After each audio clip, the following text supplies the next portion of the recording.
Good morning class, welcome back to my YouTube channel Naveen classes. Class intermediate में previous lecture में उत्प्रेरण के बारे में आपको पढ़ाया जा रहा था, जिसमें आपको उत्प्रेरक के बारे में बताया गया था और जो है समांगी उत्प्रेरण और विसमांगी उत्प्रेरण के संदर्भ में चर्चा की गई थी प्रीवियस लेक्चर में। तो उसी क्रम में आगे बढ़ेंगे और आज का जो टॉपिक है वो है कि कार्य विधि के आधार पर उत्प्रेरण के प्रकार। पहली टॉपिक है कार्य विधि के आधार पर उत्प्रेरण के प्रकार। कार्य विधि के आधार पर उत्प्रेरण के प्रकार, आज का यही टॉपिक हम लोगों को पढ़ना है। तो बेटा बताएंगे जो कार्यविधि के आधार पर जो उत्प्रेरण होते हैं वो 4 प्रकार के होते हैं। कौन कौन से 4 प्रकार हैं उनको देखेंगे। सबसे पहला इसका जो टाइप होता है इसको बोलते हैं धनात्मक उत्प्रेरण। सेकंड नंबर पे आता है ऋणात्मक उत्प्रेरण।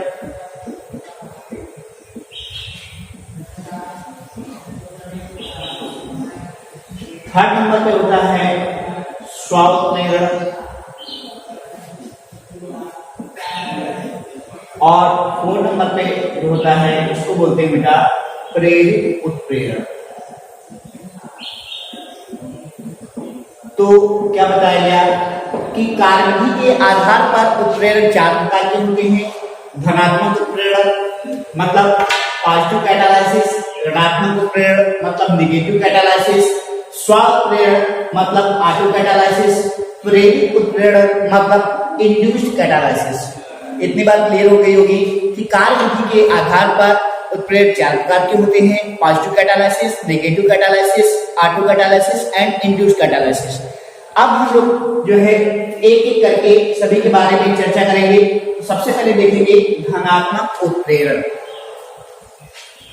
तो धनात्मक उत्प्रेरण के संदर्भ में जो है आप क्या बताएंगे कि धनात्मक उत्प्रेरण क्या होता है कि किसी पदार्थ की उपस्थिति में, क्या बताएंगे, किसी पदार्थ की उपस्थिति में यदि रासायनिक अभिक्रिया की दर बढ़ जाती है, क्या बताएंगे, किसी पदार्थ की उपस्थिति में यदि रासायनिक अभिक्रिया की दर बढ़ जाती है तो यह जो घटना होती है यह क्या कहलाती है, धनात्मक उत्प्रेरण कहलाती है। तथा जो पदार्थ रासायनिक अभिक्रिया की दर को बढ़ा देते हैं वो क्या कहलाते हैं, धनात्मक उत्प्रेरक कहलाते हैं। तो बात क्लियर हो गई होगी कि धनात्मक उत्प्रेरण क्या होता है। तो एक बार फिर से देख लेंगे, क्या बताएंगे कि किसी पदार्थ की उपस्थिति में यदि रासायनिक अभिक्रिया की दर बढ़ जाती है तो यह जो घटना होती है इसको क्या कहते हैं, धनात्मक उत्प्रेरण कहते हैं। तथा जो पदार्थ रासायनिक अभिक्रिया की दर को बढ़ा देते हैं उन्हें हम क्या कहते हैं, धनात्मक उत्प्रेरक कहते हैं। बात क्लियर हो गई होगी। अब देखेंगे बेटा कि धनात्मक उत्प्रेरण के अंतर्गत एग्जाम्पल के बारे में। तो इसमें एग्जाम्पल में क्या बताएंगे, जैसे ये N2 है और ये क्या बेटा हाइड्रोजन है, ये क्या करेगा, जो है अमोनिया का निर्माण होगा। कब होगा अमोनिया का निर्माण, इस उत्प्रेरक की उपस्थिति में, Fe या मॉलिब्डेनम उत्प्रेरक की उपस्थिति में। और इसका जो दाब होगा वो कितना होगा, 200 atm होगा। और जो टेम्परेचर होगा वो कितना होगा, 500 डिग्री सेंटीग्रेड। तो क्या बताएंगे कि जो है नाइट्रोजन और हाइड्रोजन जो है क्या होता है, जब फिर जो है Fe और मॉलिब्डेनम उत्प्रेरक की उपस्थिति में दिया करके क्या करते हैं, अमोनिया का निर्माण करते हैं। इसको बैलेंस कर देंगे। यहाँ पे देखिए नाइट्रोजन 2 एटम है, यहाँ पे 1 एटम है। क्या करेंगे, यहाँ पे ये नाइट्रोजन को बैलेंस कर लिया। हाइड्रोजन के लिए देखेंगे 3 दूनी 6 एटम है यहाँ पे और हाइड्रोजन यहाँ पे 6 एटम है। इस तरीके से रिएक्शन क्या हो गई, बैलेंस हो गई। तो एक बार फिर से रिवाइज कर लेंगे। क्या बताएंगे कि किसी पदार्थ की उपस्थिति में यदि रासायनिक अभिक्रिया की दर बढ़ जाती है तो इस घटना को जो है धनात्मक उत्प्रेरण कहते हैं। और जो पदार्थ रासायनिक अभिक्रिया की दर को बढ़ा देते हैं उन्हें हम क्या कहते हैं, धनात्मक उत्प्रेरक कहते हैं। और ये जो है आप इस तरीके से रिएक्शन देख करके एग्जाम्पल के तौर पे इसको समझा सकते हैं, या और एग्जाम्पल अगर जो है देना चाहें तो इसमें जो है आप क्या बता देंगे, जैसे लिखा हुआ है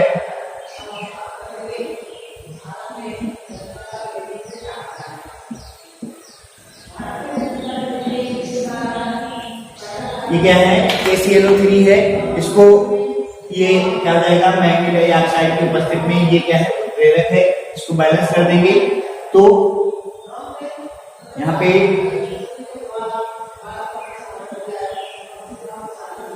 देखेंगे, यहाँ पे जो पोटेशियम है 2 एटम है, यहाँ पे पोटेशियम 2 एटम है, क्लोरीन 2 एटम है, यहाँ पे क्लोरीन 2 एटम है और ऑक्सीजन 3 दूनी 6 एटम है, यहाँ पे ऑक्सीजन कितना है, 6 एटम है।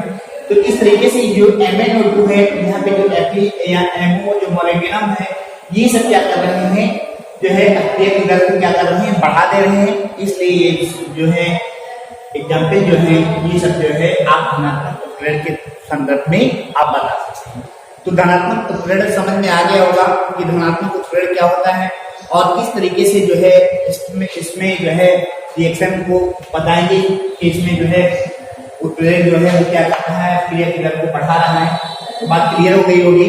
अब हम आगे बढ़ेंगे और अगला इसका टाइप देखेंगे, वो है ऋणात्मक उत्प्रेरक।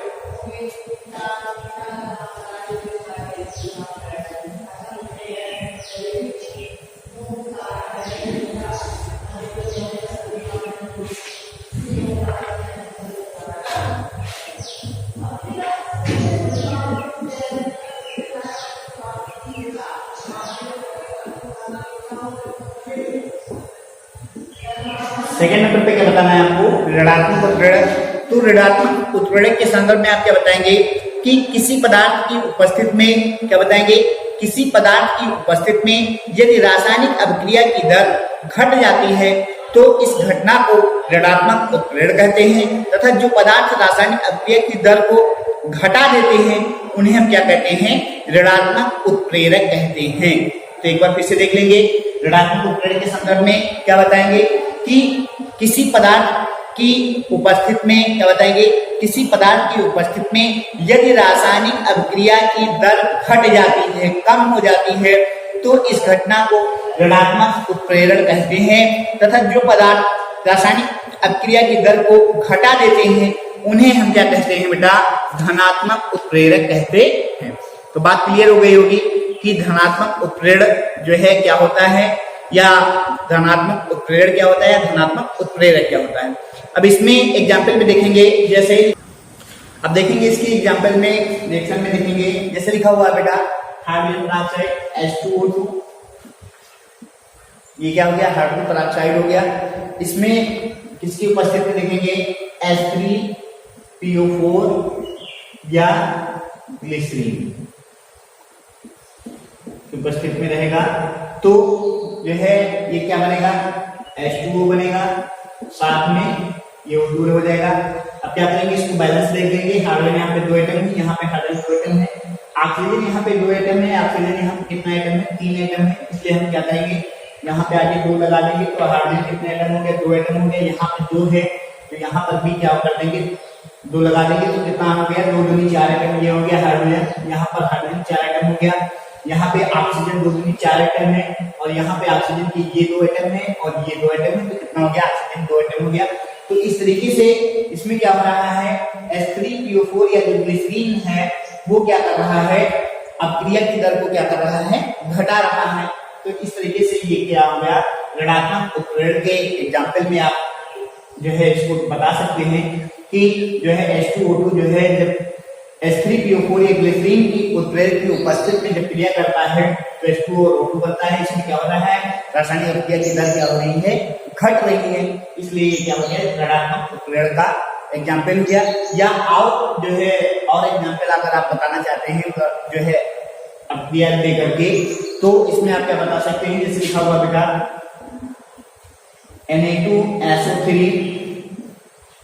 Na2SO3 और इसके जो है ये जब इसका डेवलपमेंट कराएंगे ऑक्सीजन के साथ में, तो क्या हो जाएगा,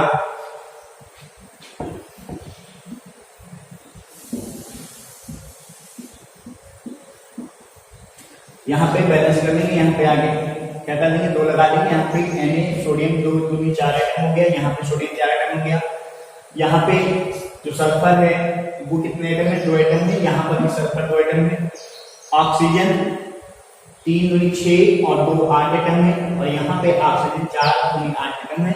इस तरीके से ये क्या हो गया, ऋणात्मक उत्प्रेरक हो गया, ये किसकी उपस्थिति में होगा बेटा, ये ग्लिसरीन की उपस्थिति में, ये ग्लिसरीन, ये क्या हो गया, ये उत्प्रेरक हो गया।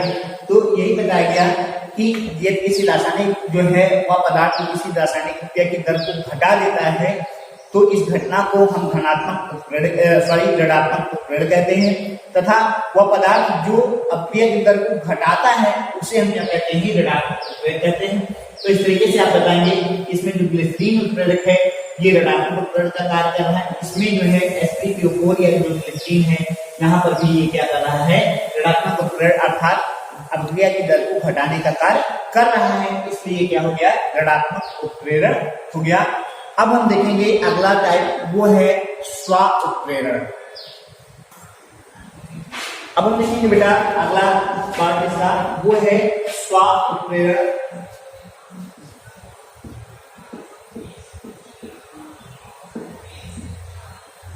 तो स्व उत्प्रेरण में क्या बताएंगे कि जब किसी रासायनिक अभिक्रिया में, क्या बताएंगे कि जब किसी रासायनिक अभिक्रिया में बना कोई उत्पाद, क्या बताएंगे कि जब किसी रासायनिक अभिक्रिया में बना कोई उत्पाद जो है क्या करता है, उस अभिक्रिया के लिए जो है उत्प्रेरक का कार्य करता है।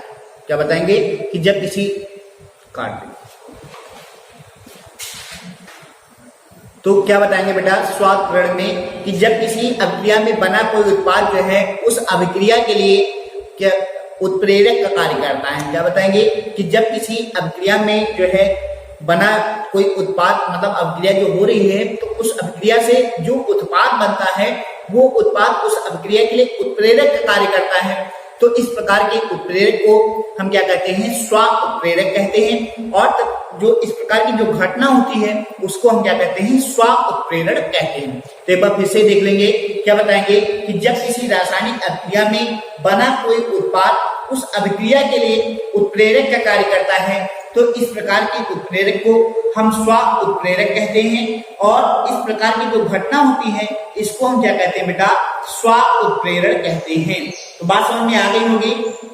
अब देखेंगे इसमें एग्जाम्पल में, इसमें क्या बताएंगे कि जब एथिल एसीटेट का, क्या बताएंगे कि जब एथिल एसीटेट का जो है हम जल अपघटन कराते हैं तो क्या होता है, एथिल एल्कोहल तथा एस्टिक अम्ल बनता है। क्या बताया गया कि जब एथिल जो है एथिल एसीटेट का जब हम जल अपघटन कराते हैं तो एथिल एल्कोहल और साथ में क्या बनता है, एस्टिक अम्ल बनता है। इस अभिक्रिया में जो है क्या होता है, एस्टिक अम्ल स्व उत्प्रेरक का कार्य करता है। तो बात क्लियर हो गई होगी कि स्व उत्प्रेरण क्या होता है या स्व उत्प्रेरक किसे कहते हैं। तो क्या बताया गया एग्जाम्पल में कि एथिल एसीटेट का जब हम क्या करते हैं, जल अपघटन कराते हैं, तो एथिल एसीटेट का फॉर्मूला क्या होता है बेटा, CH3COO-C2H5। ये क्या है, एथिल एसीटेट है। यही बताया गया कि जब एथिल एसीटेट का क्या होता है, जल अपघटन कराते हैं, मतलब H2O, तो क्या बनता है, क्या बताया गया, एथिल एल्कोहल बनता है और साथ में क्या बनता है, एस्टिक अम्ल बनता है। तो एथिल एल्कोहल फॉर्मूला क्या होगा बेटा, C2H5OH बनता है और साथ में क्या बनता है, एस्टिक अम्ल बनता है।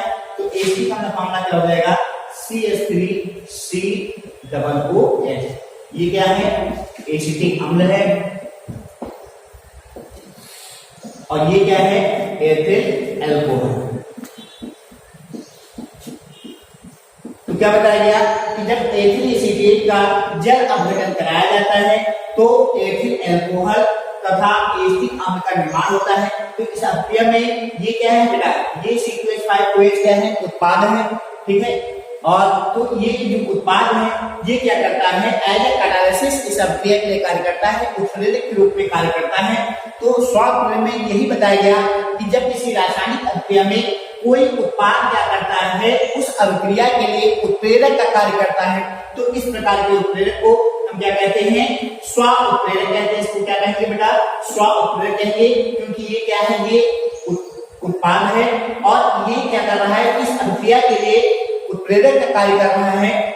यही बताया गया था कि जब किसी रासायनिक अभिक्रिया में कोई उत्पाद उत्प्रेरक के लिए उत्प्रेरक का कार्य करता है तो इस प्रकार के उत्प्रेरक को हम क्या कहते हैं, स्व उत्प्रेरक कहते हैं। और इस प्रकार की जो घटना होती है उसको स्व उत्प्रेरण कहते हैं।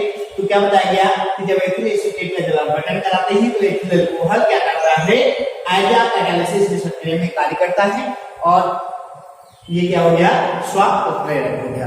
अब हम देखेंगे अगला जो इसका प्रकार है वो है प्रेरित उत्प्रेरण। अब देखिए बेटा अगला पार्ट इसका वो है प्रेरित उत्प्रेरण। तो हेडिंग डालेंगे प्रेरित उत्प्रेरण।